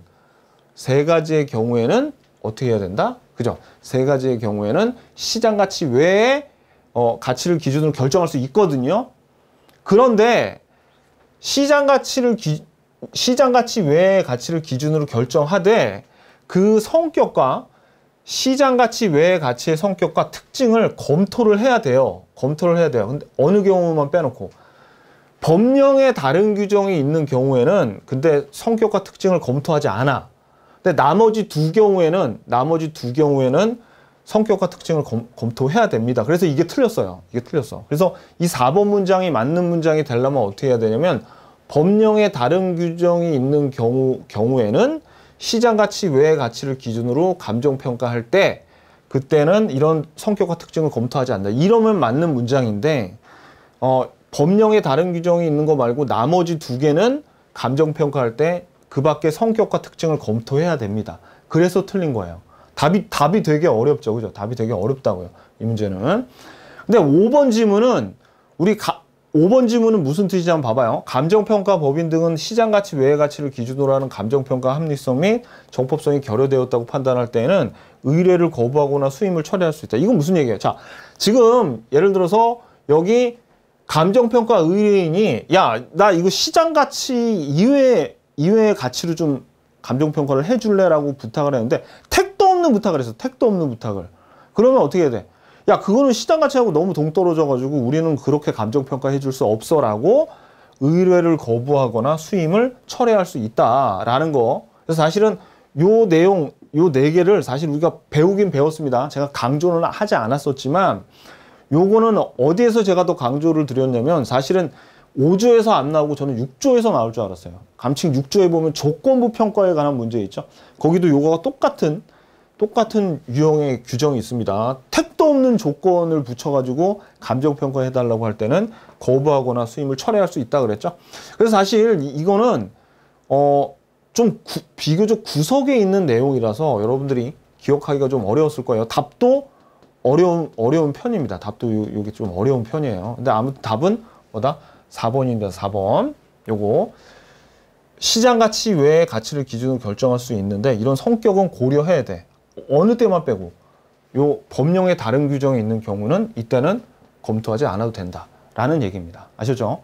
자, 37번 다음 자료를 활용하여 산정한 대상 부동산의 수익 가액은 이렇게 나왔습니다. 자, 그러면 여기 있는 자료들이 있는데 자, 요 자료들을 보니까 가능 총소득에서부터 쭉 주어지고 토지 환원율, 건물 환원율, 그 다음에 대상 부동산의 가치 구성 비율이에요. 그럼 이 부동산이 토지나 건물 하나만 감정평가하는 게 아니라 토지와 건물을 같이 평가하는 건데 이때 환원 방법은 직접 환원법에다가 물리적인 투자 결합법을 쓰는 거죠. 그래서 자, 우리가 부동산 가격을 종합 환원 이율분의 순영업소득을 구하면 요 두 개를 구하면 부동산 가격을 구할 수 있는데 물리적 투자법을 쓰니까 토지와 건물 얘네들을 요 환원율을 가지고 가중평균 값을 구해야 돼요. 자, 이제 하나씩 구해볼게요. 일단은 여기서 순영업소득을 먼저 구하자고요. 순영업소득. 그럼 순영업소득은 조순전후 경부세를 하면 되니까 자, 일단 순영업소득을 구하려면 지금 여기에서 주어진 가능 총소득에서 요 공실 불량부채에 대한 충당금을 빼주고 그 다음에 여기 이제 기타 소득은 여기 안 나왔으니까 거기에 나온 유효 총소득에다가 영업 경비를 빼주면 되거든요. 그럼 먼저 유효 총소득을 먼저 구해보자고요. 유효 총소득은 자, 일단 가능 총소득에서 요 공실 요거를 빼줘야 돼. 근데 얼마 빼면 되냐면 가능 총소득이 4,400만 원이고 요 공실 및 불량부채에 대한 대손 충당금은 요거는 4,400만 원 곱하기 0.1을 해서 여기서 빼주면 됩니다. 그러니까 요거죠. 가능 총소득에서 공실 대손 충당금을 요게 금액이 10%니까 요거를 빼주면 유효 총소득이 나와요. 3,960만 원이 나오네요. 그러면 여기에다가 이제 뭘 빼줘야 되면 경비를 빼줘야 되죠. 어떤 거? 요거 영업 경비 지금 우리가 구한 유효 조소득에서 영업 경비를 빼줘야지 우리가 구하고자 하는 순영업소득이 나오죠. 근데 운영 경비를 봤더니 가능 총소득의 2.5%랍니다. 그러면 지금 유효 총소득에서 가능 총소득의 2.5%를 곱해. 그런 다음에 여기서 이거를 빼주면 순영업소득이 나오네. 순영업소득이. 그죠? 순영업소득이 3,850만 원입니다. 3,850만 원이 순영업소득이죠.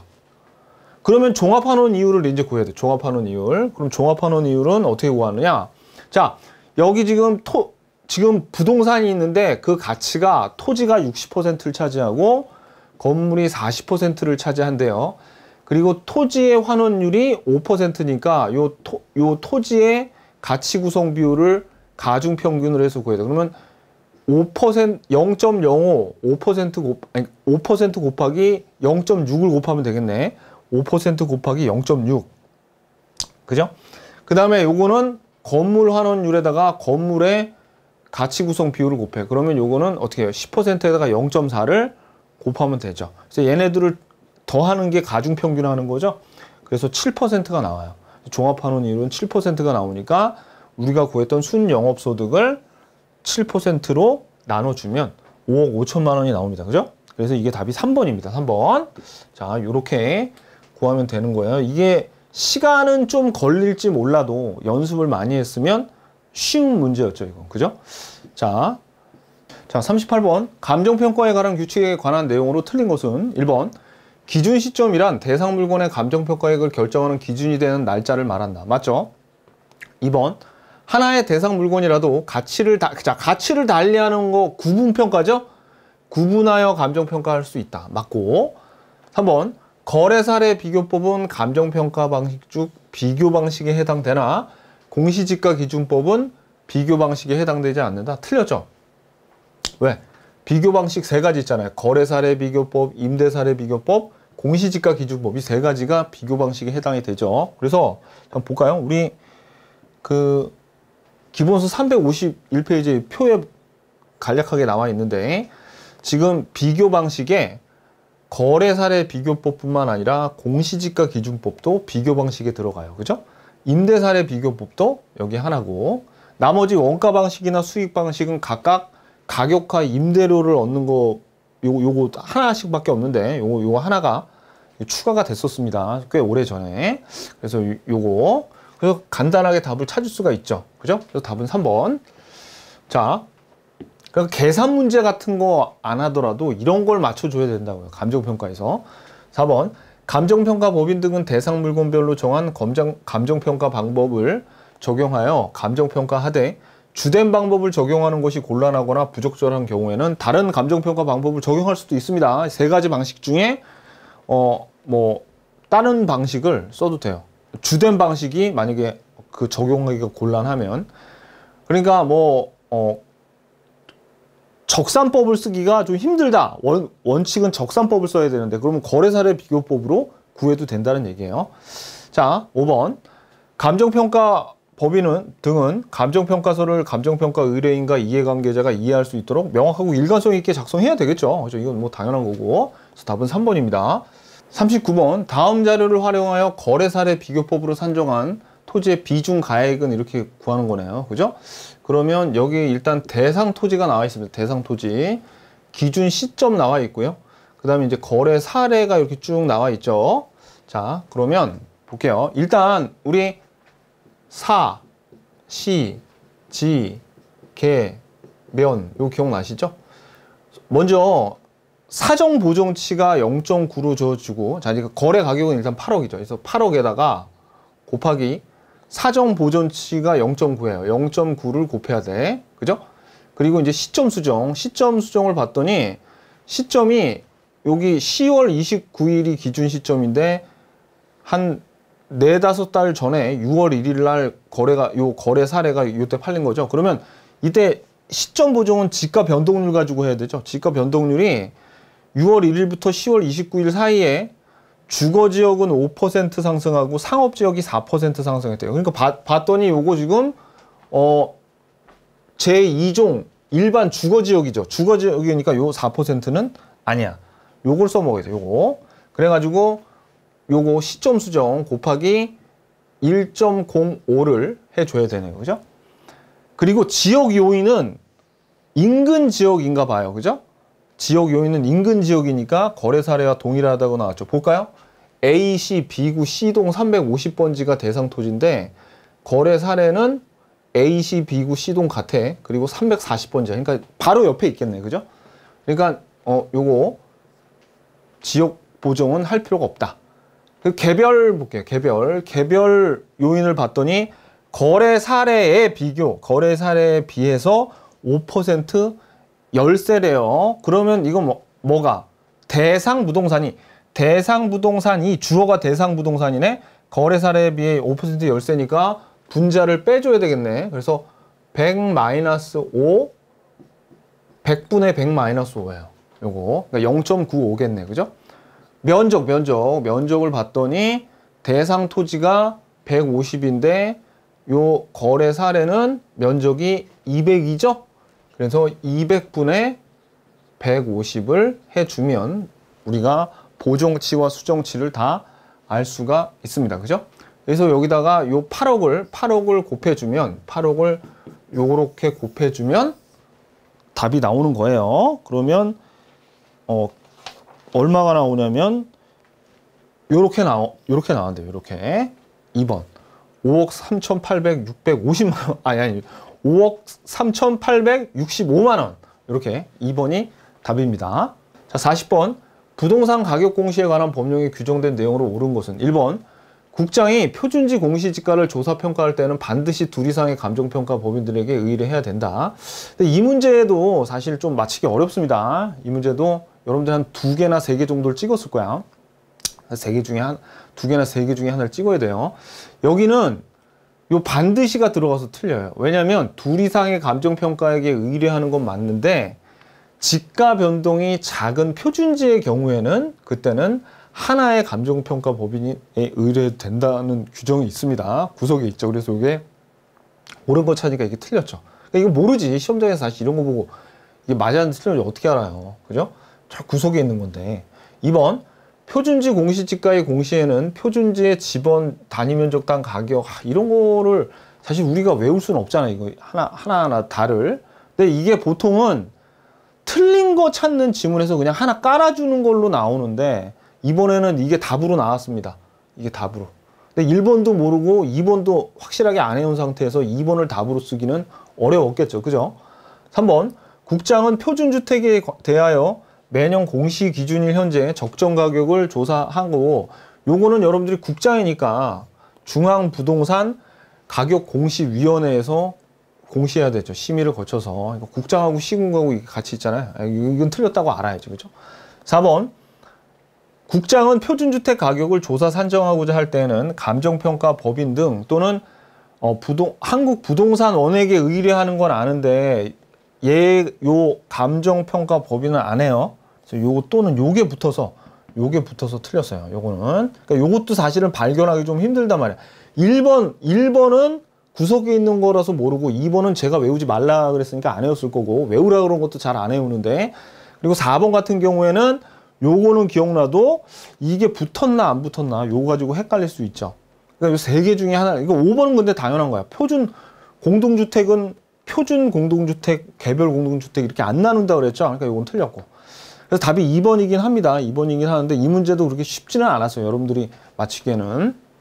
자, 그래서 부동산 학개론 문제를 우리가 다 풀어봤는데 올해 시험이 계산 문제가 되게 쉬운 편이었습니다. 그리고 다른 문제도 전체적으로 쉽고 아까 30번하고 31번하고 32번 같은 경우에는 아예 그냥 손도 못 대게 우리가 틀리게 내버렸어요. 그러니까 포기할 거를 깨끗하게 포기해버리고 쉽게 맞출 수 있는 문제. 그래서 부동산학 개론이 쉬웠기 때문에 여러분들이 여기서 한 2-3문제 더 맞춰서 민법에서 틀렸던 민사특별법이 올해 되게 어렵게 나왔잖아요. 그거 점수를 좀 메워줬어야 돼요. 메워줬어야지 합격을 할 수 있었습니다.